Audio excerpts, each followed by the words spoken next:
እንግዳችን የብልጽግና ፓርቲ ዋና ጽሕፈት ቤት የጥናትና ምርምር ዘርፍ ኃላፊ የሆኑት ሚኒስትር ዶክተር አብዱልዋሳ አብዱላሂ ናቸው።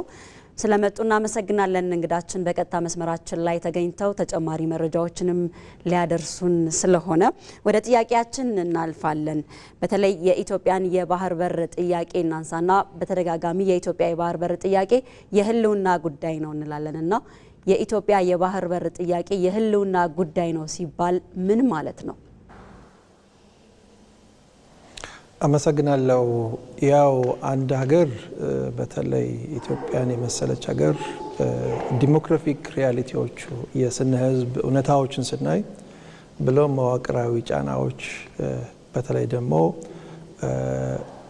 ወደብ አልባ እንደዚህ አይነት ተለቅ ያለች ሀገር የተለያዩ ጫናዎች ይደርስባታል ከንግድ እስከ ተጋላጭነት። ስለዚህ አንድን ሀገር መሰረት የሚያደርገው አንድ ጠንካራ ሀገር መሰረት የሚሆነው አንዱ ባህር በር ሲኖረው ነው። ስለዚህ ኢትዮጵያ ደግሞ ካሉት ወደብ አልባ ባህር አልባ ሀገራቶች አንዷ ነች። ስለዚህ ኦብጀክቲቭ ፕሬዠር አለባት።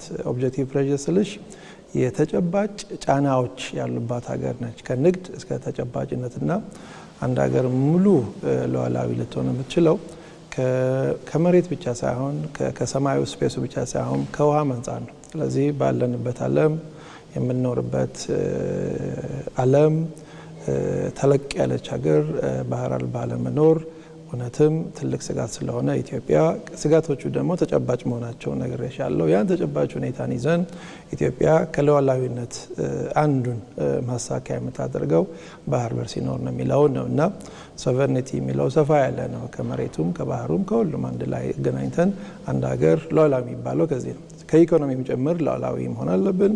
ከጸጥታም ሉዓላዊ መሆን አለብን። እነዚህ ጸጥታ፣ ኢኮኖሚ፣ ማህበራዊ የተገናኙ ናቸው ከዓለም አቀፍ ግንኙነት ጋር አገናኝተን። ስለዚህ ጂኦፖለቲካሊ ደግሞ ጫና እንዳይፈጠርብን ኢትዮጵያ የራሷ የሆነ መስመር ያስፈልጋታል ከባህሩ አንጻር ለማለት ተፈልጎ ነውና ሙሉም የሆነው ፉል ሶቨርኒቲ ሉዓላዊነት የሚኖረው እነዚህን አልሆነ ያልኳቸውን በጋራ እይታ ስናያቸው ብሎም ደግሞ መሬት ላይ ሲኖሩ ነው። ስለዚህ አንዱ ጎሏል የሚለውን ነው።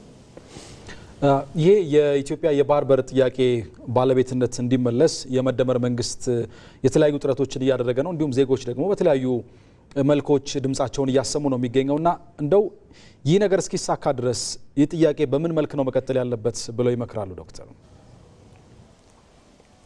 ኢትዮጵያ እነዛን አሁን ያልኳቸው እውነታዎችን የኢኮኖሚም ሆኖ የጸጥታም ሌሎችም እውነታዎችን ከጸጥታ ጋር የምናገናኘው ሪላይ የምናደርገው ኢንተርዋይን የምናደርገው እነዚህ ፕሬዠሮች ወይም ተጽዕኖዎችን ለመወጣት አሁን ያልከኝን መሰረታዊ ጉዳይ መታየት ያለበት ኢትዮጵያ ሁልጊዜ የምታምነው አሁንም ነገ የምታምነው ጋራነትን የጋራ ዊን ዊን ቪዥን ይባላል። ሁሉም እድል አግኝቶ ሁሉም ተባብሮ ሁሉም የሚበለጸግበትን ነው። ስለዚህ ክልላዊ መተባበርና አንድ ላይ መስራት የአንዱ መሰረታዊ እንትናችን ነው።